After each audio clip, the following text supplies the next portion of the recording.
예배전 우리 찬송을 함께 잠시 하겠습니다.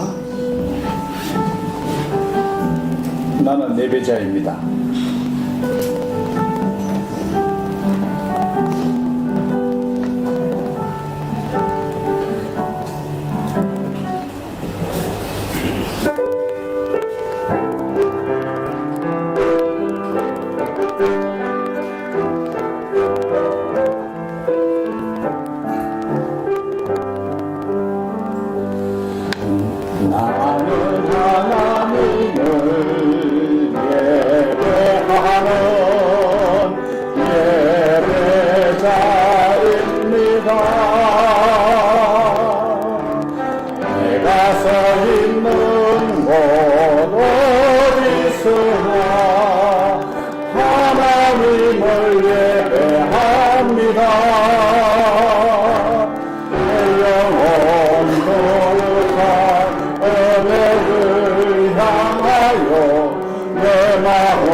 여러분 반갑습니다. 이제 오늘이 벌써 이제 9월 세 번째 주일을 맞이했죠.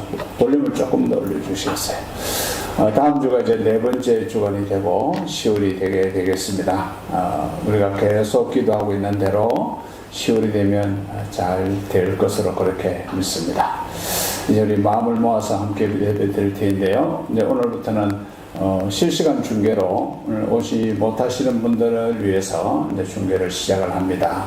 그리고 이제 다음 주 되면 조금 더 본격적으로 되어서 다음 주에 그 실시간 예배에 참석하고 있는 사람 얼굴이 여기에 뜹니다. 그래서 결석을 확인할 수 있게 되는 그런 시스템이 됩니다. 그래서 함께 이제 여기 나타내는 것은 함께 동참하고 있다는 것을 알기 위해서 거리나 상황에 상관없이 그래서 찬양대에 앉아있는 것처럼 그렇게 예배를 드리게 되고, 그래서 되도록이면 우리 온 교우들이 함께 예배하도록 그런 분위기를 만들어 가려고 합니다. 계속 기도해 주시기 바랍니다. 자, 그럼 우리 인내송 나는 예배자입니다. 찬송을 드립시다.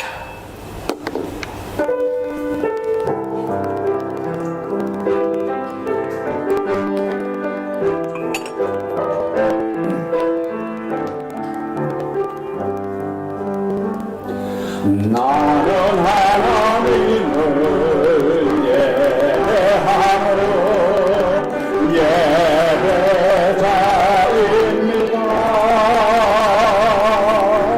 내가 서 있는 곳이 있으나 하나님을 예배합니다. 내 영혼 거룩한 은혜를 향하여 내 마음 완전한 하나님 향하여 이곳에서 바로 이 시간 하나님을 예배합니다. 주역에 맞추어서 묵상기도 드리겠습니다.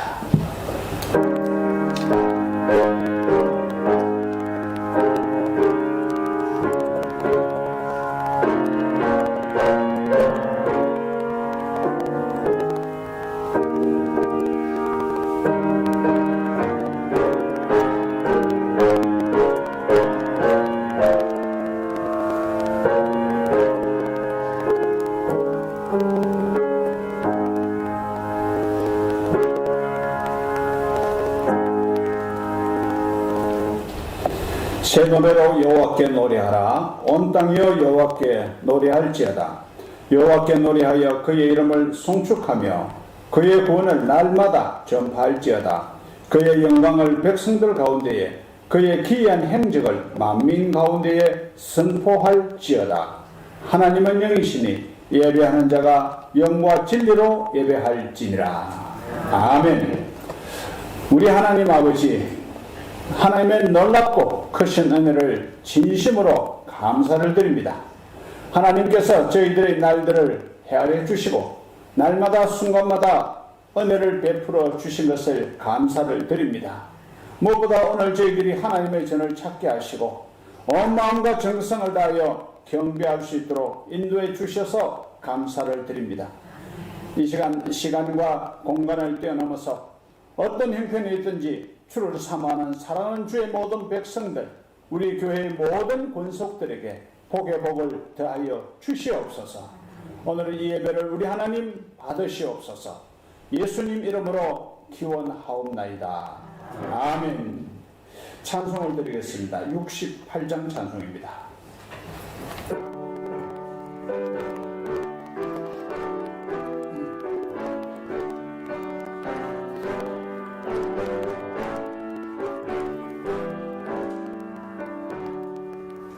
오 하나님 우리의 창조주시니 내 주님께 한 것도 드립니다. 내 주께 나를 드려 경배드리며 내 주의 이름 높이 찬양하네. 오 하나님 우리의 대주제시여 건풍랑이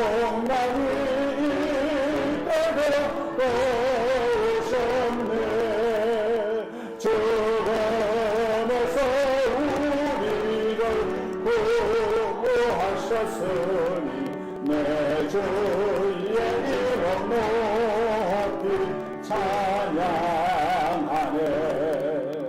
주 하나님 이름을 함께 높이며 대주제께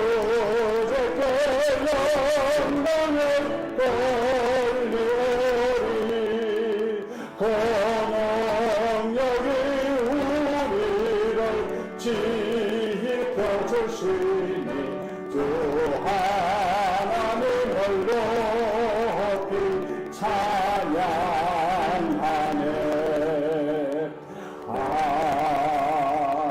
아멘. 사도신경으로 신앙 고백을 드립니다. 전능하사 천지를 만드신 하나님 아버지를 내가 믿사오며 그 우리 아들 우리 주 예수 그리스도를 믿사오니 이는 성령으로 잉태하사 동정녀 마리아에게 나시고 본디오 빌라도에게 고난을 받으사 십자가에 못 박혀 죽으시고 장사한 지 사흘 만에 죽은 자 가운데서 다시 살아나시며 하늘에 오르사 전능하신 하나님 우편에 앉아 계시다가 저리로서 산 자와 죽은 자를 심판하러 오시리라. 성령을 믿사오며 거룩한 공회와 성도가 서로 교통하는 것과 죄를 사하여 주시는 것과 몸이 다시 사는 것과 영원히 사는 것을 믿사옵나이다. 아멘. 성시교도 교동문 60문 되겠습니다. 시편 139편이 되겠습니다. 볼륨 조금만 올려주십시오. 네. 시편 139편 말씀 이제 교독하겠습니다. 여호와여 주께서 나를 살펴보셨으므로 나를 아시나이다.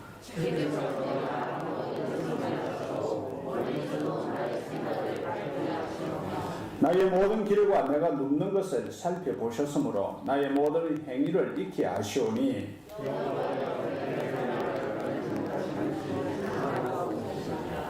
내가 주의 영을 떠나 어디로 가며 주의 앞에서 어디로 피하리이까.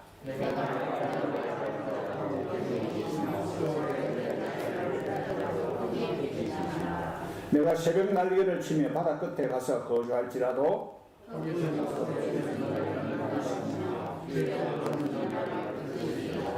하나님이여 나를 살피사 내 마음을 아시며 나를 시험하사 내 뜻을 아옵소서. 내게 무슨 악한 일가 있나 보시고 나를 영원한 길로 인도하소서. 아멘.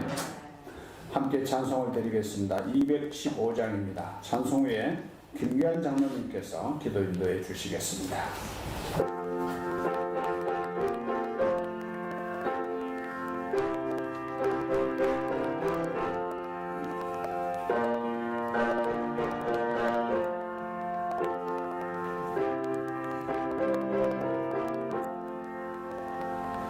내 조속해 주신 주께 힘과 정성 다하니 나의 온갖 은행 심사 주를 위한 곳이세 내게 있는 모든 것을 주를 위해 바치리 내게 있는 모든 것을 주를 위해 바치리 나의 손과 발을 들여 주의 명령 행하고 오직 주만 바라보며 주만 찬양하겠네 아멘 항상 주를 찬송하며 이름 같이 오리다 항상 주를 찬송하며 이몸 같이 오리다 내가 주를 바라보며 같이 오리다 영원 밝아져 십자가를 지신 주만 항상 바라봅니다 나를 지신 십자가를 항상 바라봅니다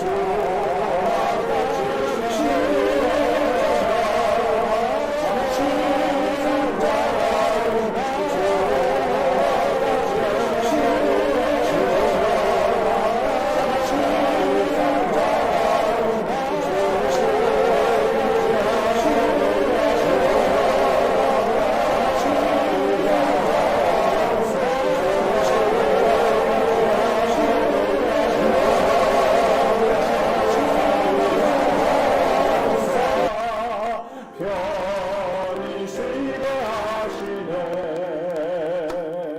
주의 날개 아래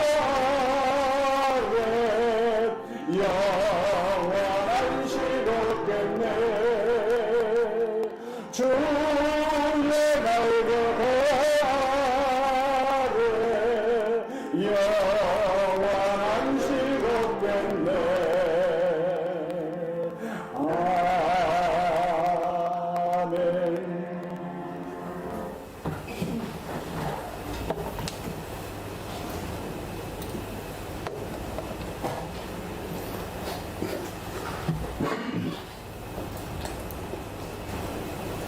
천지 만물의 창조주이시며 만물의 주관자이시며 우리의 생사화복을 주장하시는 천지 만물의 창조주이시며 우리의 만물의 주관자이시며 영원히 죽을 수밖에 없는 생사화복을 주장하시는 천지 만물의 창조주이시며 우리의 주관자이시며 영원히 죽을 수밖에 없는 생사화복을 믿는 자에게 구원의 은혜를 베풀어 주심에 무한 감사를 드립니다.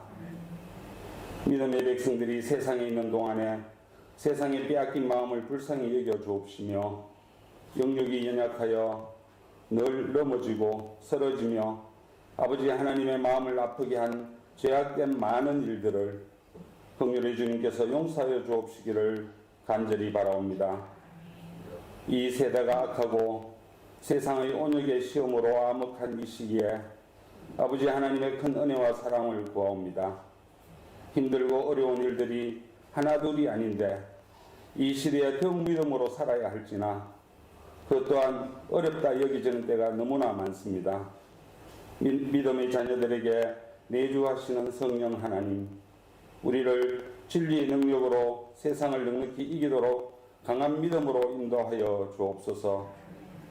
마음의 경영은 사람에게 있어도 말의 응답은 여호와께로서 일어난다 하셨사오니 하나님 아버지를 향한 우리의 마음을 살펴보아 주옵시고 아버지 앞에 구하는 모든 음성을 들으시고 응답하여 주시기를 간절히 바라옵고 원하옵니다.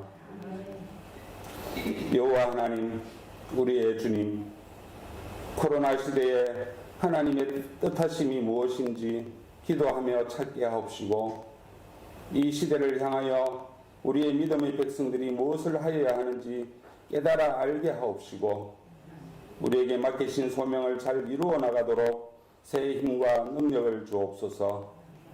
언역의 역사에 지지 않게 하옵시고, 믿음으로 넉넉히 이겨내는 저희가 되게 하여 주옵소서.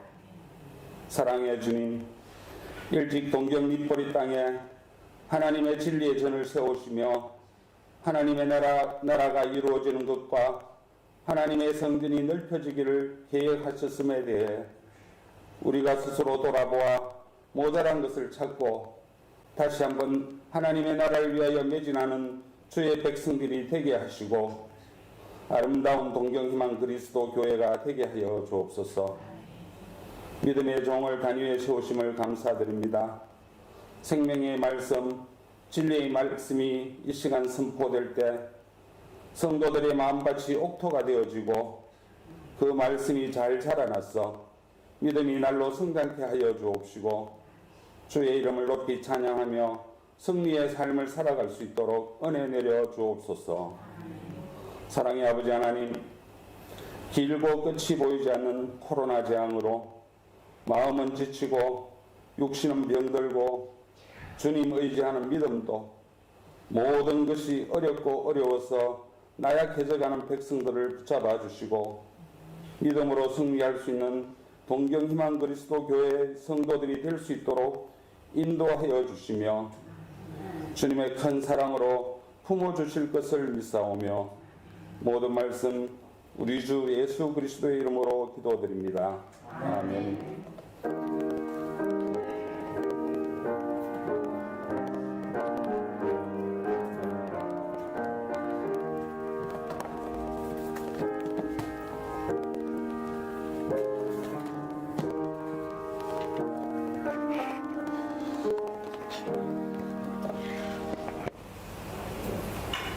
이제 성경 말씀을 함께 보시도록 합시다. 에스겔서 48장입니다. 에스겔서 48장, 구약성경 1231페이지입니다.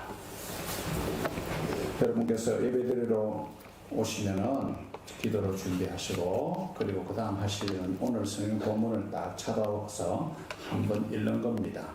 그래서 예배 시간에 찾기보다는 미리 찾아놓고 살피는 것이 은혜가 될 것 같습니다.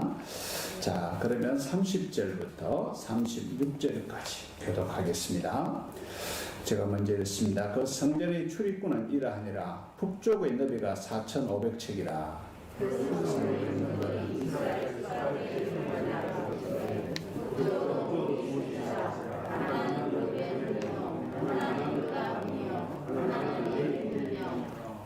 동쪽의 너비는 4,500척이니 또한 문이 셋이라. 하나는 요셉 문이요, 하나는 베냐민 문이요, 하나는 단 문이며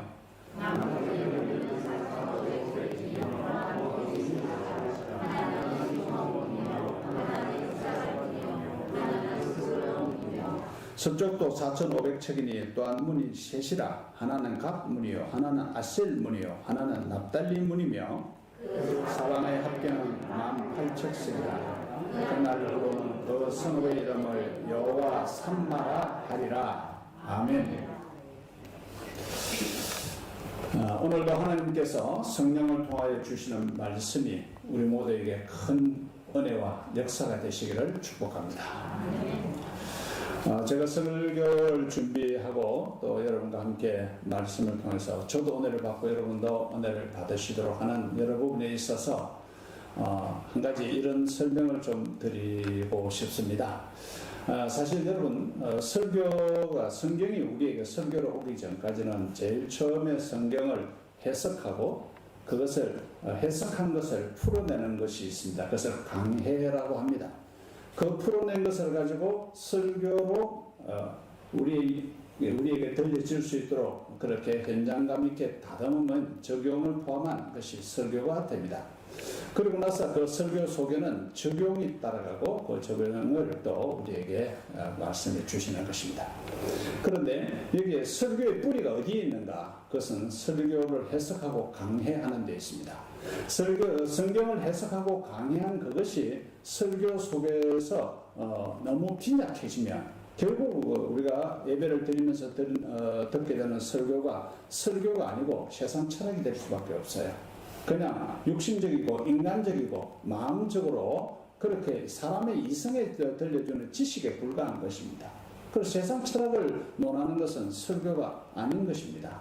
그리고 또 성경 부분을 너무 단조롭게 다루다가 우리가 생활에 그냥 힘내세요, 잘합시다, 좋은 일이 있을 겁니다, 이런 이야기는 세상에 사는 일과 똑같기 때문에 우리에게 능력이 없습니다. 그 말에는 생명력이 없어요. 우리에게 역사가 일어나고 하나님의 능력이 나타나게 하려면 우리는 여기로 가서 이 말씀이 어디에서 나왔는지, 하나님께서 이 말씀을 어디를 통해서 우리에게 주셨는지를 알아야 되는데 그것이 바로 성경을 반드시 통해야 되는 것입니다. 그래서 제가 설교를 준비할 때마다 쉽지 않은 것은 여러분 성경이 어떻게 보면 해석하고 강해를 하고 풀어드리는데 여러분 들으시기에는 조금 그건 좀 딱딱해, 그건 좀 지루해, 꼭 뭐 성경을 그렇게 알아야 되는가? 그냥 어떻게 살아라 그걸 한마디 하면 설교 5분만은 끝날 건데 5분도 안 걸리죠. 1분도 안 걸릴 겁니다. 그렇게 설교한다면 시간이 문제가 아니고 설교는 적어도 성경이 오늘 본문이 어떤 역사 속에 있고 하나님께서 성경에서 우리에게 어떤 메시지를 주시고 그 시대에 어떤 메시지를 주셨는가, 지금 이 시대에 지금 우리에게 어떤 메시지를 주시는가, 이게 맞아져야 되는 겁니다. 그러니까 지금 코로나 시대에 우리가 어떻게 살아야 됩니까? 지금 손 잘 씻고 잠 잘 자고 무리하지 말고 사람들한테 가지 말고 그런 걸 이야기하는 건 설교가 아니고 그 이전에 그 모든 배경 속에 거기에 포함될 수도 있지만 그 이전에 설교의 시작이, 말씀의 시작이 어디 있는가라고 하는 게 중요해요. 여러분께서 많은 설교를 들으시고 계십니다. 많이 들으셨고요. 그런데 그 설교에 그 하나님의 말씀이 왜 내 심정에 와서 하나님의 말씀으로 꼽히지 않는가? 두 가지 이유 때문입니다. 첫째는 내가 말씀에 대해서 마음문을 열고 있지 않기 때문에 사모하는 마음이 부족할 수 있는 것이고, 또 한 가지가 뭔가 하면 설교 자체가 성경에서 출발했다기보다는 사람들의 마음에 맞추는 설교가 되기 때문에 하나님의 능력이 성령의 역사할 여지가 없는 것입니다. 그래서 저는 설교자로서 그 부분을 늘 많이 고민을 하고 있습니다. 제가 설교를 하면서 느끼는 게 있어요. 성경의 배경이나 성경의 역사를 또 그 시대의 상황을 또 그 시대의 하나님의 메시지를 설명을 하면 여러분 눈을 반쯤 감으시는 분들 계세요. 지루하다, 옛날 이야기도 하고 계시네, 이렇게 생각을 하시는 느낌이 있는 것인데 여러분 사실은 그 뿌리를 잘 잡아야 돼요. 오늘 하나님께서 이 성경의 이 본문을 우리에게 어떻게 풀어주시는가, 이게 바로 계시이고 이게 예언이고 말씀 자체입니다. 그러니까 적용을 우리 각자가 다 할 수 있어요. 많은 좋은 이야기들로 많이 들을 수 있어요. 얼마든지 들을 수 있잖아요.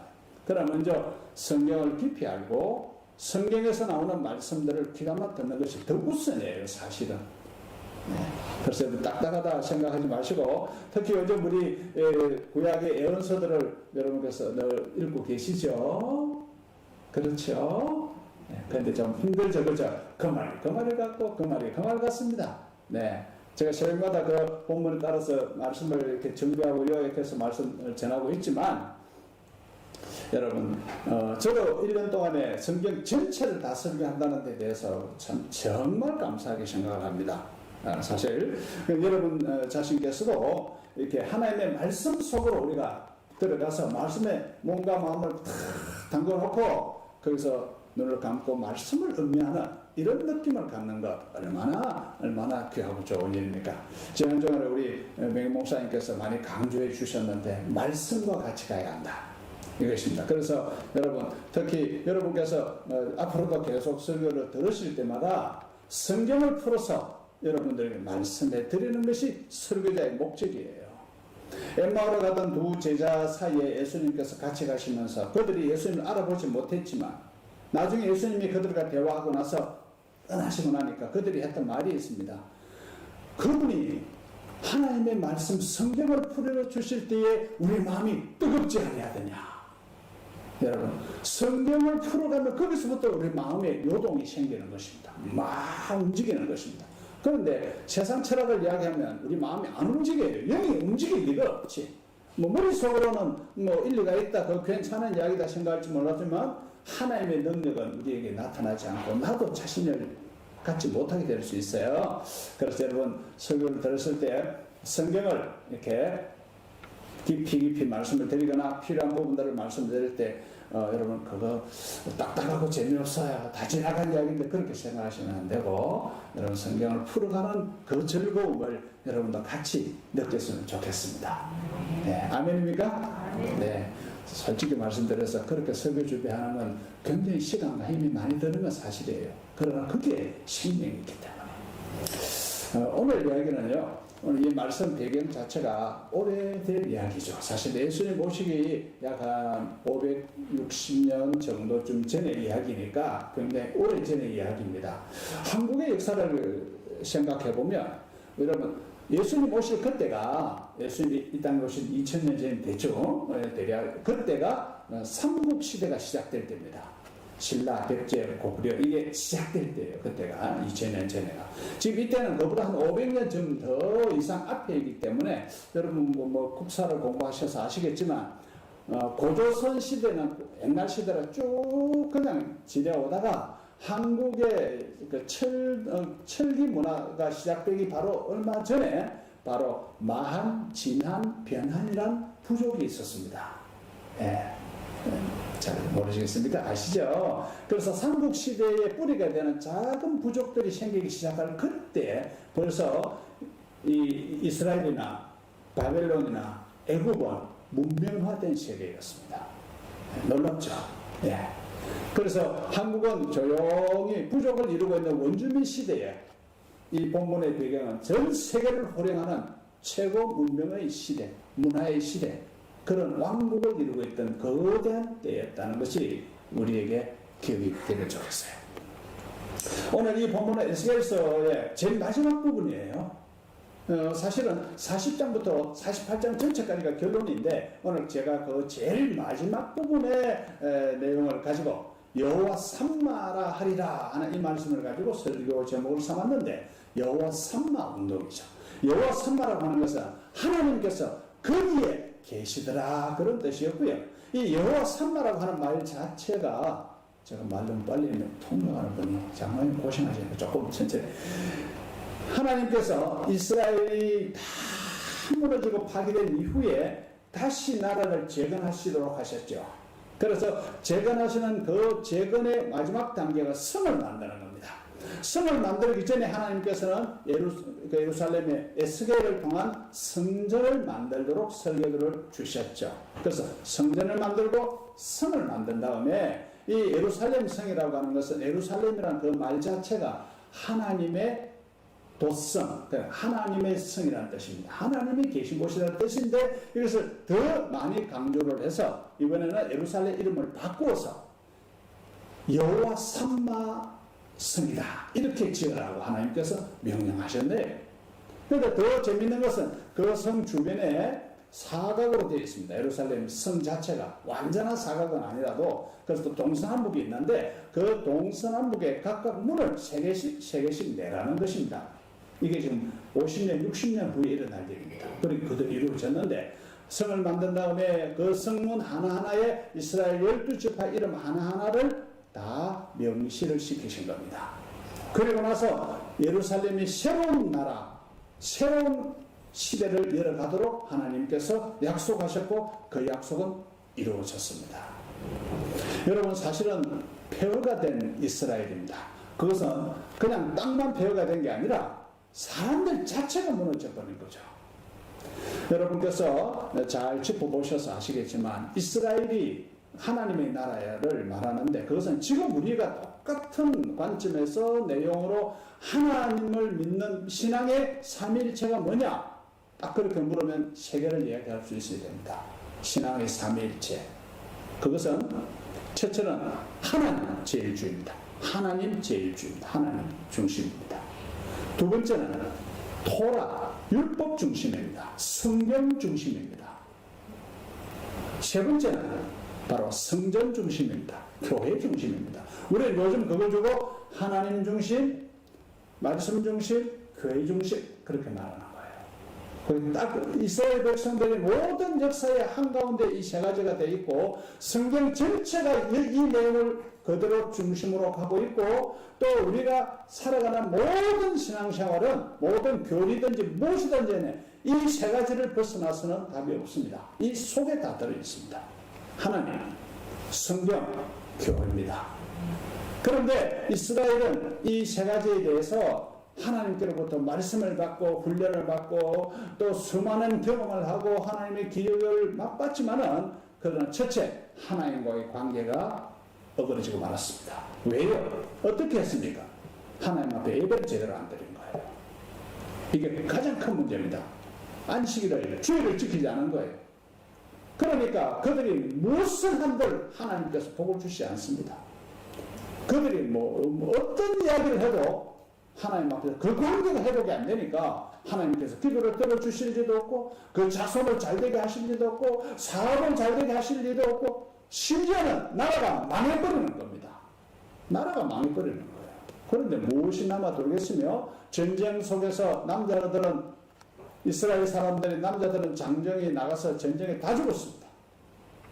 나머지는 포로로 다 끌려갔습니다. 이런 무시무시한 일을 당하게 된 것은 그들이 하나님과 약속을 지키지 않았기 때문입니다. 여러분, 이것이 이스라엘의 실패였어요. 가장 무서운 일이었어요.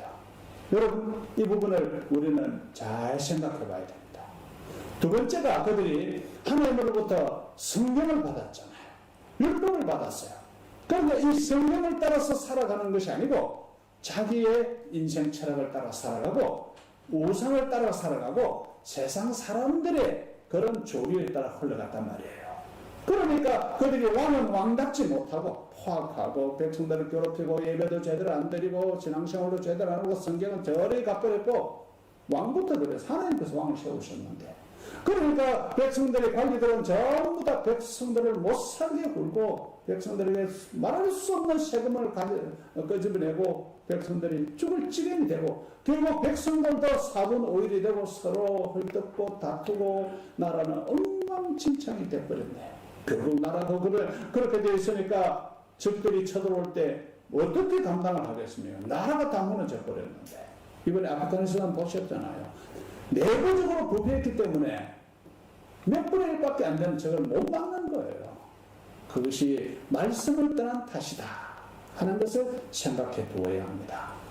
그들이 가장 자랑하는 하나님 제일주의 말씀들, 그런데 율법을 얼마나 중요시한다고 자랑합니까? 그런데 그 율법을 성경을 무시했단 말이에요. 그리고 세 번째가 성전 중심이에요. 교회에 나가 성전에 나가 예배를 드리는 형식은 취하는데 그들이 성전을 거룩하게 여기지 않았습니다. 그래서 성전에 나가 장사하는 사람들이 생기기 시작하고 또 성전이라고 하는 거기에 일어나는 일들에 있어서 한결같이 무슨 덕을 볼 것만 생각해.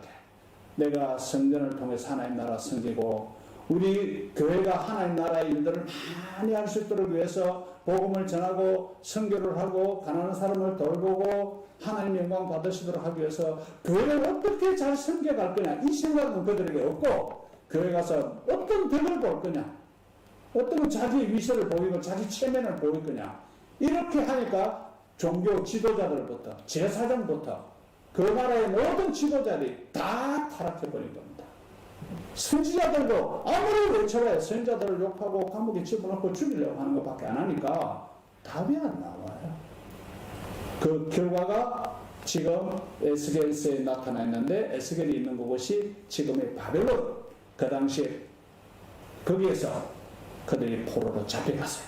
1차적으로 잡혀간 사람들이 그 나라의 지도자들입니다. 왕을 위시한 모든 왕족들, 관리들, 높은 공무원들 몽땅 다 잡아갔습니다. 그 나라의 지도자들을. 참 하나님께서 하시는 일도 묘하시다 싶어요. 1차적인 잘못이 그들에게 있다는 거죠. 그리고는 그들이 노예로 그렇게 살아가는 중에 하나님께서 에스겔을 같이 보내셔서 그들에게 지적을 하시고 책망을 하시고 그들을 순화시키시고 준비시키시고 또 그 이후에도 포로가 많이 잡혀오는데 오는 포로들과 함께 하나님의 마음을 알 수 있도록 하는 일이 진행됩니다. 그리고 나서 하나님께서 많은 책망과 엄청난 문제의 그 지적을 다 에스겔서에서 하셨어요. 39장까지. 40장 이후부터는 이제 하나님의 속마음을 말씀하십니다. 내가 너희들을 여기 그대로 버려두진 않는다. 너희들이 내 말을 어기고 내 체면을 다구기고 또 내가 갖고 있는 모든 권위를 너희들이 완전히 엉망으로 만들어버리고 성전이 불탈 지경까지 만들어버린 너희들에게 정말 심각한 책임이 있다. 내 질서를 무너뜨리지 않았느냐 하고 말씀하신 이후에 그러나 불탄 그곳에 하나님께서는 내가 성전을 세워주겠다. 얼마나 하나님의 심정이 대단합니까? 사람이 실패해도 하나님은 그 실패를 넘어서시는 분입니다. 네.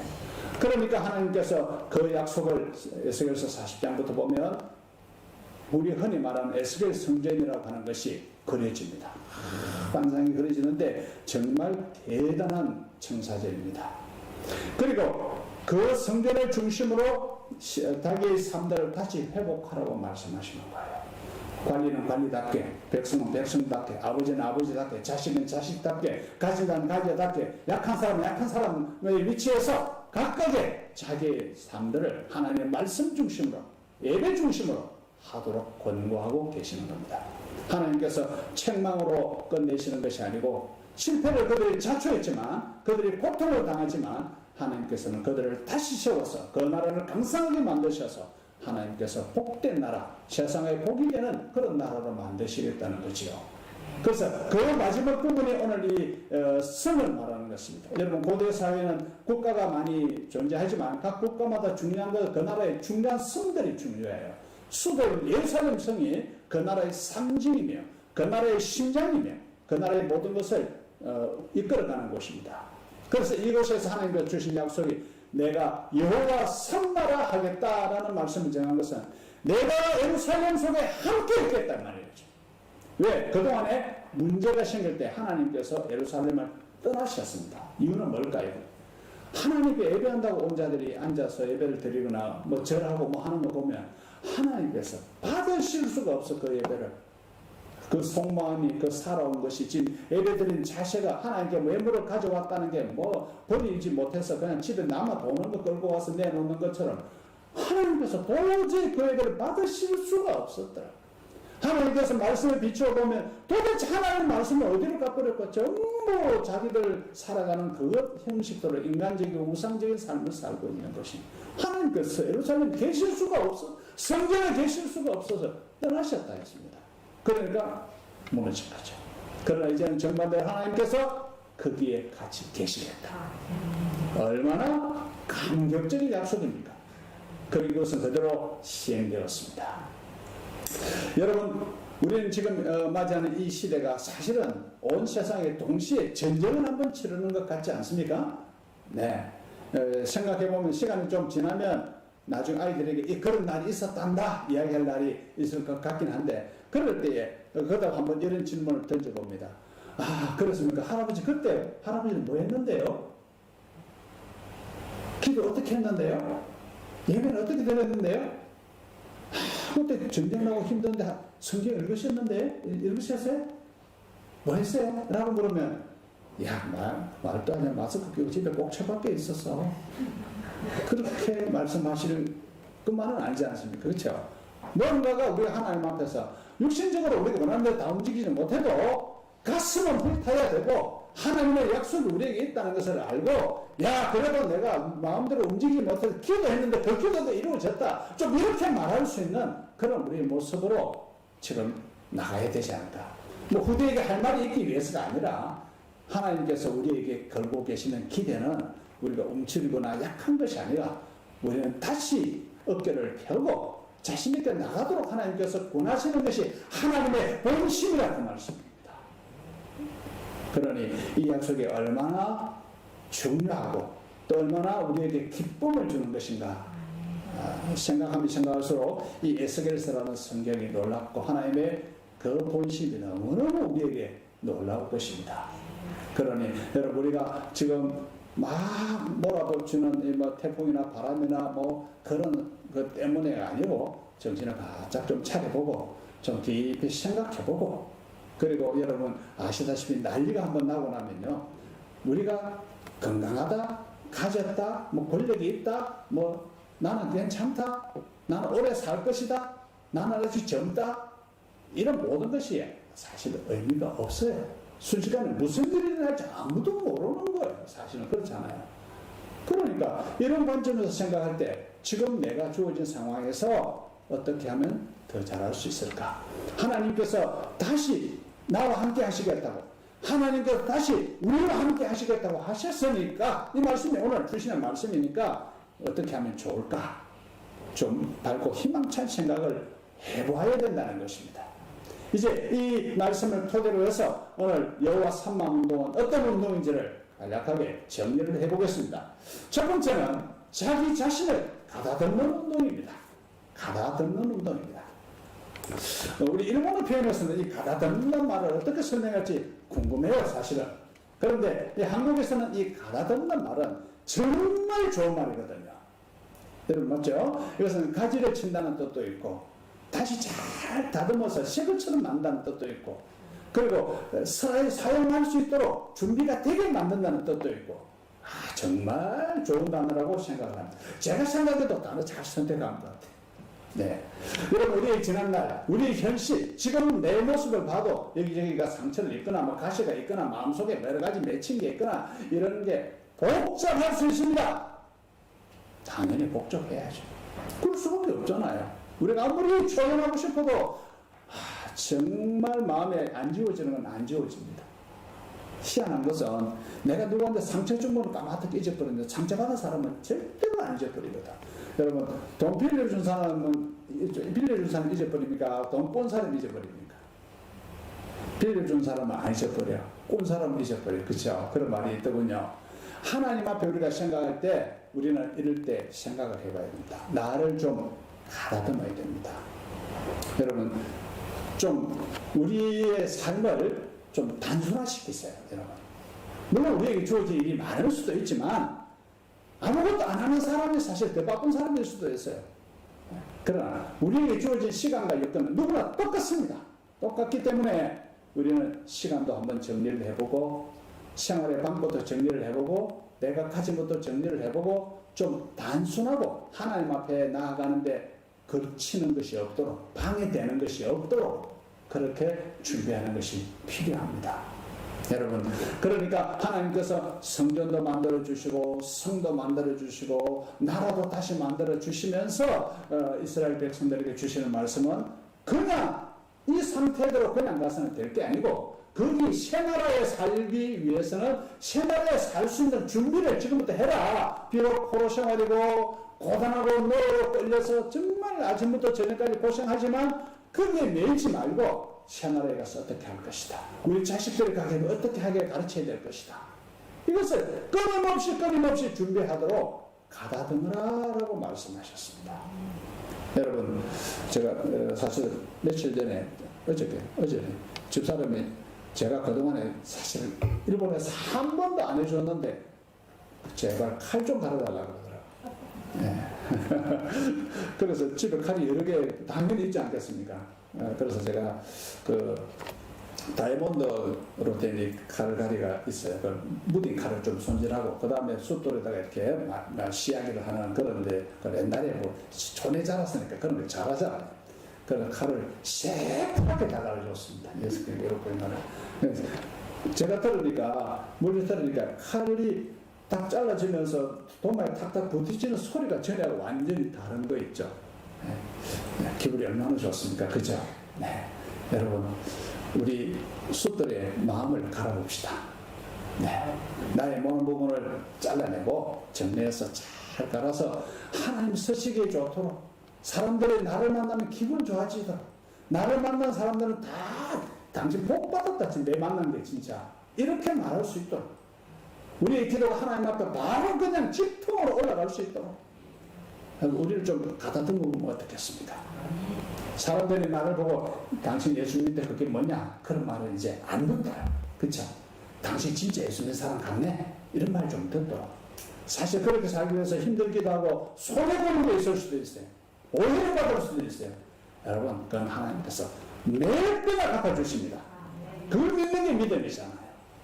오늘 우리는 이 말씀이 우리에게 얼마나 귀한 말씀인지, 새 시대에, 새 나라에, 새로운 국가에, 새로운 성전에 살려면 아무리 교회가 좋고 아무리 나라가 좋아도 내가 구시교고 옛날처럼 구닥다리로 살면 안 되는 거잖아요.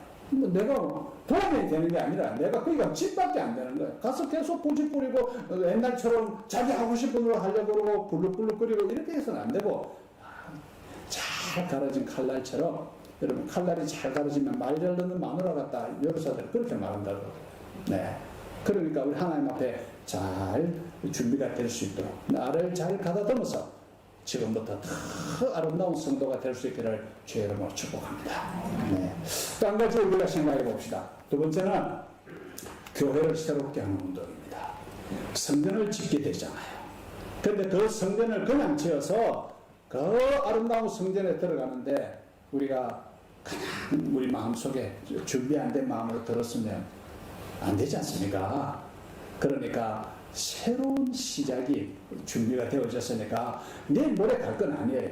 또 그들이 살아있는 생전에 자기가 갈지 안 갈지 몰라. 왜? 몇십 년 후에 일어나는 일이니까. 자기 자식이 갈 가능성이 더 많죠. 그죠? 그런데도 불구하고 지금부터 준비를 하는 겁니다. 신앙생활을 다시 새롭게 하려고 하는 준비를 하는 것입니다. 그래서 삶의 모든 시작이 주일부터 시작하고 주일의 예배로부터 시작하는 겁니다. 그럼 예배를 빼버리면 그 다음 시작이 없는, 그 다음에 없는 겁니다. 여러분 아시겠죠? 이걸 잘 이해하는 것이 매우 중요한 표현입니다. 여러분 이스라엘 백성들이 살아있다는 증거, 하나님을 체험하는 그런 놀라운 은혜, 성령이 충만해지는 것, 이런 것이 다시 회복된 것은 성전에서부터 다 시작됐습니다. 우리가 아무리 개인적으로 열심히 노력을 해도 하나님의 성령 충만은 개인적으로 받는 것이 불가능합니다. 그리고 또한 그렇게 받는 성령 충만은 좀 수상하고 조심스럽습니다. 반드시 말씀과 교회 속에서, 공동체 속에서 주님을 섬하고 주의를 지키고 예배를 드리고 하나님의 말씀 안에서 온전히 살아갈 때 그게 역사가 일어나는 것입니다. 그러니 교회 중심의 삶을 하는 겁니다. 교회를 새롭게 한다는 것은 교회가 뭔가 구조를 잘 갖추어서 새롭게 되고 내가 그 덕에 새로워지는 것인가 이렇게만 생각하실 일은 아닙니다. 그거 중요해요. 그렇죠? 교회 봉사는. 그 이전에 아까 말씀드린 첫 번째를 기억해야 됩니다. 내가 새 사람이 되면 교회가 새 사람이 됩니다. 새로운 교회가 됩니다. 우리 자신들이 교회이기 때문입니다. 우리는 하나님의 거룩한 성전이지 않습니까? 우리 한 사람 한 사람이 교회를 이루는 것입니다. 그러니 온행심사를 우리가 잘 해야 됩니다.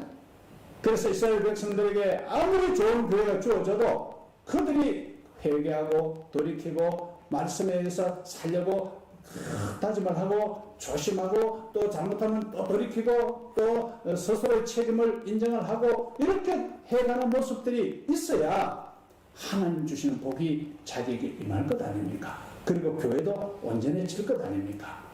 여러분께 한번 여쭤보고 싶은 것은 여러분 우리 교회가 어떤 교회가 됐으면 좋겠습니까? 저는 여러분 한 분 한 분에게 설문지를 줘가지고 1, 2, 3 한 3개 정도씩 써서 한번 내보시라고 하고 싶어요. 저는 옛날에도 뭐 목회하면 그런 경우가 있긴 있었어요. 수련회 가서 교인들 막 토론하고 할 때 그런 거 한번 해본 적이 있어요. 그래서 나와서 자기가 발표도 하고 이런 거 좀 해봤는데 밥 잘해주는 교회,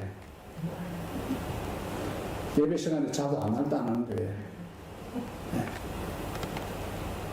이런 식으로 흐트러진 그런 교회가 좋은 교회는 될 수 없고 아마 대부분은 우리 교회는 성경적인 교회, 예배가 은혜가 충만한 교회, 사랑이 가득한 교회, 아이들 교육 잘 시키는 교회, 하나님의 질서를 따라서 질서 정연하게 가는 교회. 여러분 다 이런 걸 원하시죠? 아마 다 같을 거예요. 그렇죠?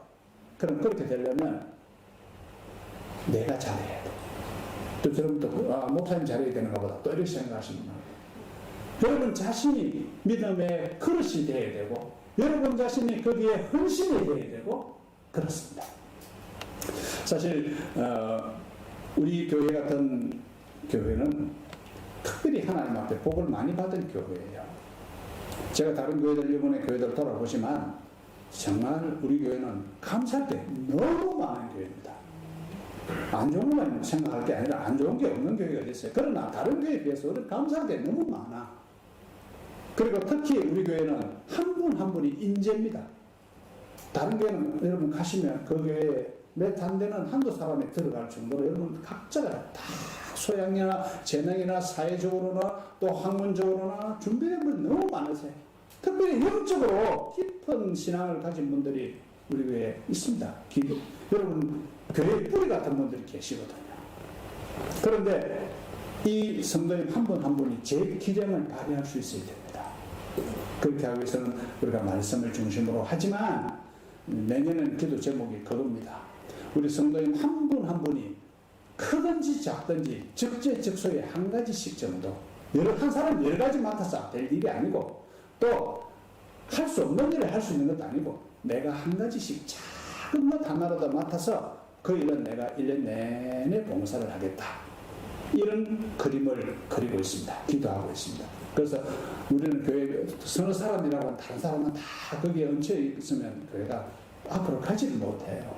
여러분이 하실 수 있는 데 자원도 받고 또 교회가 권하기도 하고 해서 새해부터는 우리 손으로 교회를 살리고 영적으로 꾸려가고 하나님 앞에 함께 기도도 하고 또 교회 여러 가지 크고 작은 일들을 해가는 온 성도가 함께 일하는 교회가 되어야 되겠다. 이게 제 기도 제목입니다. 여러분 동의하십니까? 예. 여러분께서 좋은 아이디어를 좀 많이 주십시오. 자, 제보다 여러분이 우리 교회 행동을 더 잘하실 수도 있고 또 자기 생각을 말씀해 주시면 교회가 반영을 할 수 있을 겁니다. 한꺼번에 다 시작되는 건 아니지만 할 수 있는 것부터 차근차근 그렇게 해가는 것이 교회를 새롭게 하는 것이요. 교회에서 헌금을 해서 그 헌금을 가지고 물론 사람을 데리고 일꾼을 부르고 이렇게 일을 해서 교회를 꾸려가는 방법도 있습니다. 그러나 그건 사실은 특별한 경우에 그런 사례를 제공하는 일이 있지 대부분의 일들은 성도인들이 부족하지만 열심히 배우고 열심히 노력해서 해가야 됩니다. 여러분 정말 애써서 헌금하신 거 교회 어떤 일을 한다고 거기 다른 일을 다 섞으면 되겠습니까? 그건 아니잖아요. 우리가 헌금은 헌금이고 그 헌금이 하나님께 가장 쓰이기 위해서는 우리가 또 다른 봉사도 같이 해야 되는 것입니다. 제 여러분 얼굴을 보니까 날 시켜주면 좋겠다 이런 눈치가 싹 보이는 것 같아요. 네, 제가 잘 쳐다보시면 제가 좋은 일을 많이 챙겨 먹을게요. 수십 가지로 나눌 생각이거든요, 지금요. 네, 기도해 주시기 바랍니다. 교회를 새롭게 하는 운동, 우리 동참할 수 있기를 바랍니다. 마지막 세 번째는 짧게 말씀을 드리겠습니다. 이것은 거룩한 환상을 품는 운동입니다. 무엇을요? 환상. 이 환상이라고 하니까 이단들이 엉뚱하게 쓰는 바람에 이 환상이 좀 뺏당하는 게 들리는 경우가 생기는데 아닙니다. 에스겔이 환상을 꿈꾼 거 보세요. 에스겔서는 환상으로 가득 차 있어요. 이 환상이라면 하나님께서 우리에게 주시는 큰 비전과 꿈을 말하는 것이고 하나님께서 우리에게 꿈을 꾸라는 말씀을 하고 있습니다. 여러분 아이들이 크면서 아빠 나는 커서 대통령이 될 거야. 설령 대통령이 무슨 반대도 못하는 게 이럴 거냐 이 말입니다. 그건 아니잖아요. 네, 그건 아니죠. 우리 자신을 보면 내가 이때 뭘 할 수 있단 말이냐 이런 생각을 하시는 것은 믿음과는 좀 떨어진 생각입니다. 여러분 우리는 우리 자신이 미약해 보여도 하나님께서는 우리를 쓰시려고 생각하고 우리가 이 자리에서 아무 변화가 없는 것 같지만 우리가 기도한 것 하나 우리가 애쓴 것 하나가 엄청난 역사를 만들어낼 수 있게 되는 것입니다. 우리가 축복하는 기도 한번 해서 그 인생이 확 바뀌는 일들이 사람들이 일어날 수 있다는 것을 믿는 게 믿음인 것입니다. 그러니까 여러분 자신을 너무 과소평가하지 마십시오. 자신을 과소평가하는 것은 불신앙입니다. 하나님께서는 된다고 하셨고 하나님께서는 내 백성이라고 하셨고 내 것이라 하셨고 내가 복을 주리라고 말씀하셨는데 나는 안 된다고 말하면 그거 만났지 않습니까? 뭔가가. 그래서 우리 같이 해봅시다. 나는 싫어요. 나는 안 할 거예요. 나는 구역도 싫고 성경도 싫고 난 예배도 싫고 난 내가 하는 대로 하겠다고. 그건 조금 생각을 해보셔야 돼요. 자, 다르게 말씀드립니다. 우리가 하나님을 위해서 뭘 할까? 교회를 위해서 뭘 할까? 교회가 필요한 게 뭘까? 우리가 예배를 더 잘 드리기 위해서 필요한 게 뭘까? 이런 생각들을 꿈을 많이 꾸고 내가 전부 다 할 수는 없어도 내가 그중 한 가지 요만큼은 내가 할 수 있다. 요건 내가 할 수 있겠네. 요건 아니 내가 그 기도해 줄 거다. 내가 그 기도해 줄 거라. 이렇게 다짐하시는 여러분의 그 성원이 거룩한 환상인 것입니다. 성경을 열심히 읽고 성경 열심히 배워야지. 책도 많이 읽어야지. 공부도 많이 하고 모든 것이 잘 되도록 해야지. 이런 여러분 내가 할 수 없다는 게 내가 할 수 없는 것 그 너머를 생각하는 게 환상입니다. 내가 할 수 있는 걸 생각하는 것은 현실입니다. 현실 세계는 신앙이 있든 없든 다 가지고 있는 생각이에요. 우리의 생각은 믿음의 세계를 더 키우는 것을 말하는 것입니다. 사업을 하십니까? 큰 사업을 계획하시고 그 사업을 통해서 하나님을 위해서 뭘 할 것인가? 이걸 목표로 세워놓고 하시면 됩니다. 하면서 하나님과 약속을 지켜가면 되는 거예요. 하나님께서 우리에게 주시는 일들이 엄청나게 많이 준비되어 있지만 새 예루살렘이 만들어지고 새로운 시대가 만들어져도 꿈이 하나도 없으면 거기 가서 뭘 어떻게 하겠습니까? 다 무너진 그 땅에 앉아서 그냥 구경만 하고 있을 겁니까? 나는 뭘 해야지. 나는 이 시대를 뭘 해야지. 이 꿈을 가져야 된다는 겁니다. 여러분 그 꿈을 가지세요. 하나님께서 그것을 이루어 주실 겁니다. 기도합시다. 거룩하신 하나님 감사합니다. 저희 교회를 주께서 축복하시고 저희 교회 주의 백성들을 부르셔서 하나님의 나라의 일꾼이 되게 하시고 인생이 복되게 해주신 것을 감사드립니다. 지금 우리는 여러 가지 어려움에 봉착해 있지만 우리에게 이것이 지나가는 것이며 우리의 미래는 하나님의 약속대로 새로운 삶과 새로운 나라가 만들어질 것을 믿습니다. 하나님이여 하나님이여 우리 동명희망 그리스도 교회를 통하여 하나님의 뜻이 이루어지기를 원합니다. 우리 모든 성도님 한 분 한 분을 통하여 가정이 여호와 선마가 되게 하시고 인생이 여호와 선마가 되게 하여 주셔서 하나님의 뜻을 이루게 하여 주시옵소서. 예수님 이름으로 기도하옵나이다. 아멘. 찬송 드리겠습니다. 357장입니다.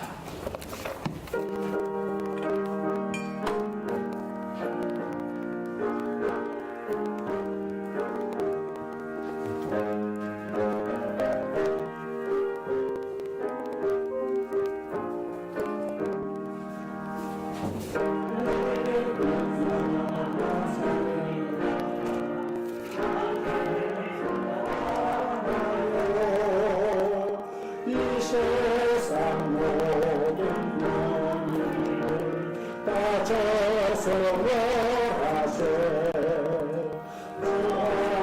오는 저 꿈을 아사와 이겨라 주 예수는 힘으로 온 세상 이기네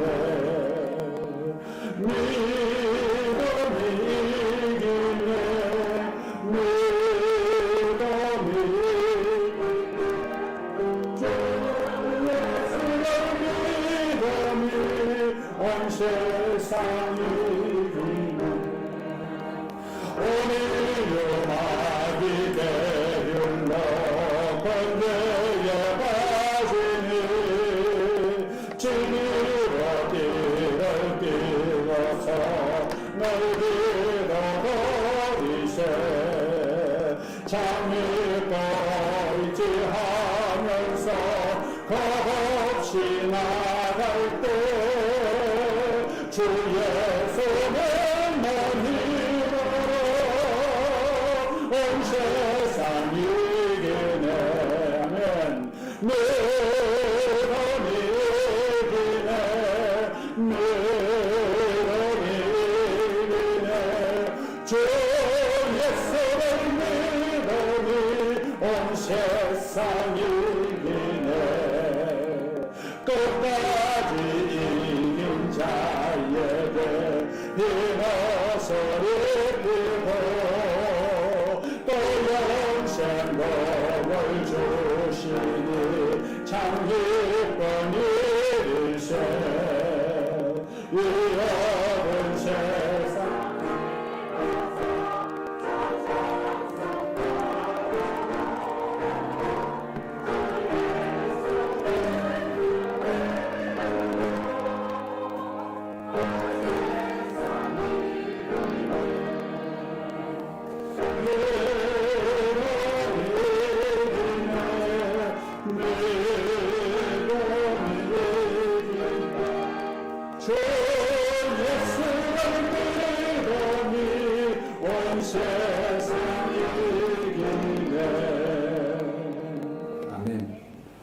감사합니다. 아버지 하나님, 우리의 기도 제목을 아시지요? 선하신 주님의 도우심만 의지합니다. 범사에 감사합니다. 주님의 은혜에 감사드립니다. 여호와 니시의 하나님 감사합니다. 주님의 온전하심만을 믿고 바라고 의뢰하는 신실한 삶으로 인도하여 주시옵소서. 하나님 말씀 안에서 잘 양육되어지기를 기도합니다. 시우를 더욱더 바르게 자랄 수 있기를 기도합니다. 범사에 감사드립니다. 범사에 감사드립니다. 은혜 안에서 지켜주심을 감사합니다. 주님 말씀 안에 순종의 가능되도록 인도하여 주세요. 범사에 감사합니다. 하나님의 능력의 손길로 교회와 성도들의 삶을 날마다 선하게 인도해 주심을 감사드립니다. 아멘. 기도하십시다.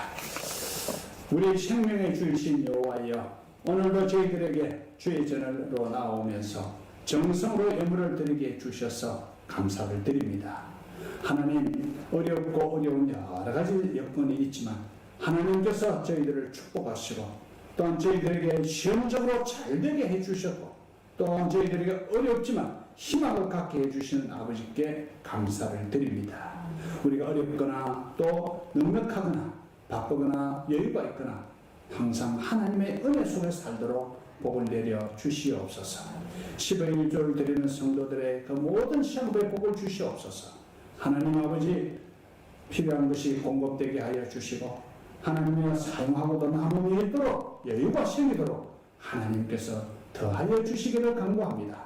우리 성도님들의 생업이 하나님 앞에서 온전히 세워질 뿐만 아니라 또 일하는 그 직장들이 복을 받게 하여 주시기를 원합니다. 우리 청년들과 또 우리 직장을 기다리는 여러 성도님들의 그 길을 열어주셔서 좋은 직장을 허락하여 주시기를 간구합니다. 하나님 아버지, 비오는 것은 주일 예배에 주정 헌금을 드릴 때마다 주일 예배를 통한 은혜가 넘치게 하여 주시옵소서.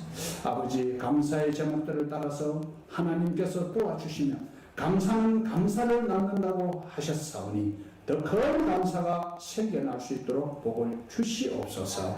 아버지 하나님, 비옵는 것은 우리 성도들이 하나님 앞에 올리는 건축원금과 성경금과 구제원금과 여러 가지 모양의 아름다운 헌신들을 보시옵소서. 하나님이여, 그 마음에 큰 기쁨과 감동과 복이 넘쳐나게 하여 주시옵소서.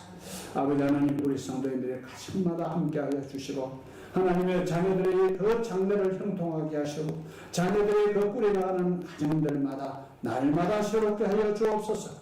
비없는 것은 우리 자녀들의 건강을 지켜 주옵소서. 어릴 때부터 강건하게 하여 주시옵고 자라서도 영육간에 놀라운 건강함을 보이게 하여 주시옵소서. 하나님 아버지, 우리 성도님들 특별히 어르신들을 지켜주시고 하나님의 말씀에 따라 늘 강건하게 붙잡아 주시옵소서. 하나님, 지병 중에 있는 성도들을 권고하시고 질병에 시달리는 성도님들이 없게 하시며 혹시라도 병이 있을지라도 넉넉히 이길 수 있도록 도와주시옵소서. 예수님 이름으로 감사하고 기도하옵나이다. 아멘. 파송 찬송, 나의 등 뒤에서 찬송 드리겠습니다.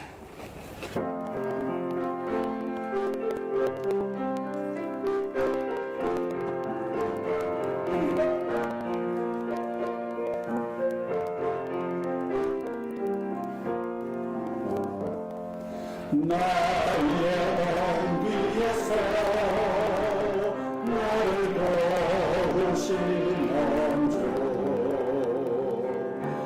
내 인생 길에서 지치고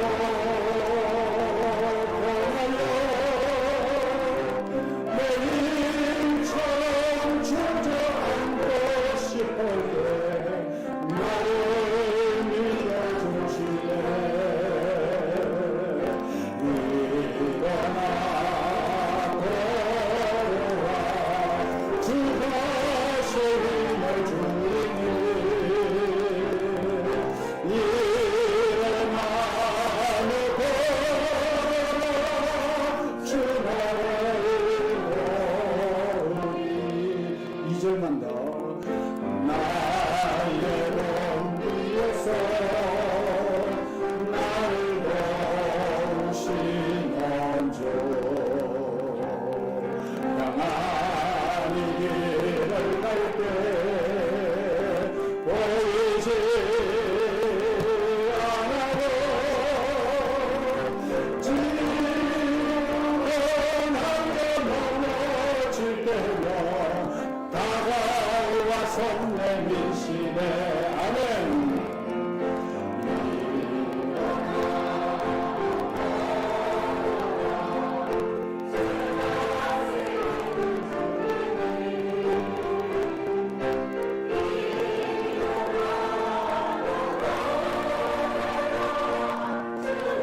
아버지의 사랑하심과 성령님의 놀라우신 은혜 주심이 사랑하는 주의 모든 백성들 위해 영원토록 함께 있을지어다. 아멘.